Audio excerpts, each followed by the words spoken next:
So, you're thinking about applying to Oxbridge. Well, congratulations, because that must mean that you are among the brightest young minds in the country and you think you have a shot. But applying to Oxbridge is a long process, and it's something to think very carefully about before jumping in. In this video, I'll be discussing the do's and don'ts of the application process. However, take everything I say with a pinch of salt, because my biggest piece of advice is that Oxbridge is all about individuality, expression, and pushing the boundaries. They're looking for free thinkers, so if you have a good rationale behind your decisions during the Oxbridge admissions process, then feel free to push the boundaries a little yourself. So let's start with the do's. The first thing that you'll want to do when considering whether to apply to Oxbridge is to really consider whether it's for you. There's no doubt about it, Oxbridge courses are tough. They will get you to think in new ways and will develop your position as a leader of your field. If you're sitting at home thinking that the step between GCSEs and A-level was overhyped, this is certainly not the case for the step between A-levels and Oxbridge. Speaking as someone from a comprehensive state school, I often encountered people with little idea about Oxbridge in general, or who believed it to be a magical realm of fusty professors. Now, this is far from the case.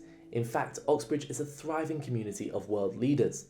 It's a club whose membership opens up doors you will never even consider, whether that's academic connections around the world or high salary London jobs. The professors, students and staff at Oxbridge all have an urge to do something in the world and to make an impact. And that attitude is what makes Oxbridge the success that it is.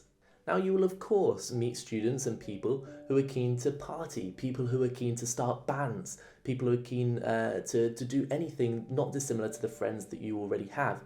The difference is that whenever Oxbridge students show up to do an activity, they do so to be remembered. Now, if what I've said just makes you feel anxious, then you should think long and hard about whether Oxbridge is for you. On the other hand, if what I've said fills you with a sense of purpose and eagerness to test your limits, then Oxbridge is definitely an application that you should consider. Now, once you've decided that Oxbridge is for you, the next step is to do your homework. You should research both Oxford and Cambridge. They're very similar, but do have several key differences. For example, some say that Oxford feels more like a city than Cambridge does. Likewise, Oxford is more renowned for its contribution to the humanities, whilst Cambridge maybe has traditionally a more of a scientific focus. These differences are unlikely to have a significant impact on your studies as an undergraduate. However, they may be worth considering a little bit more if you're thinking about doing a master's or a PhD.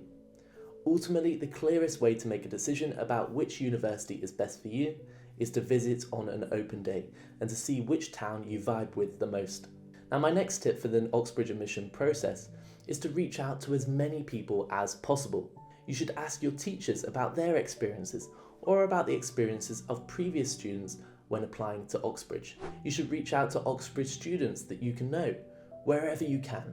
If you don't know any Oxbridge students, then try to scour Facebook, Instagram or LinkedIn and connect with someone at the university studying your subject. Ask them what it's like to study and ask them whether they have any tips for your application. As a current student, I would be more than happy to respond to these types of queries, as would any of my friends.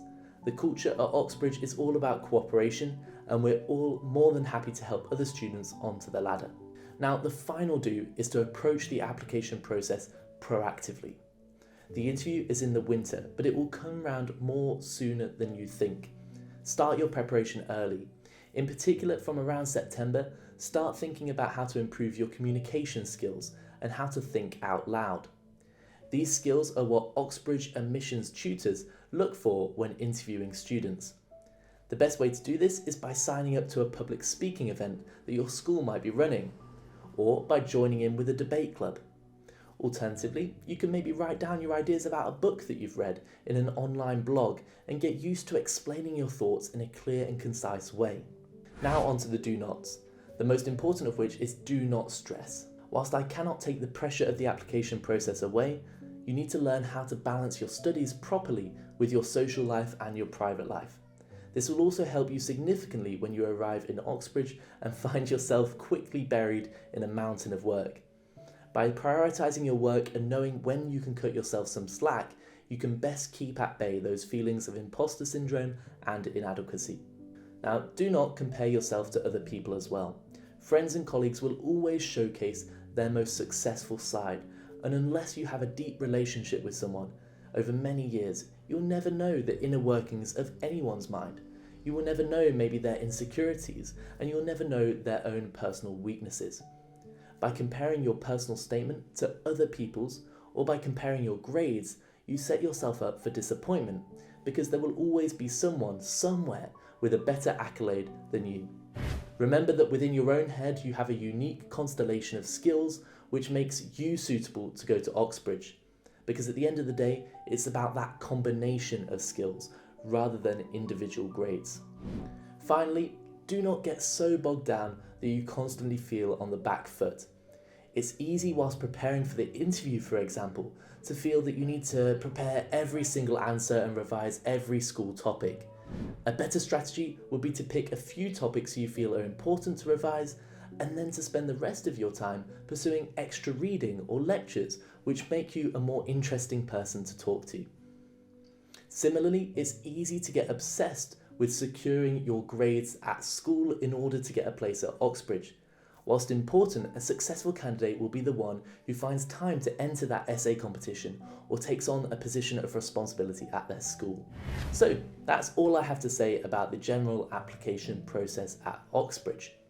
If you have any further questions about individual parts of the application process, be sure to check out the resources available on Oxbridge Mind online.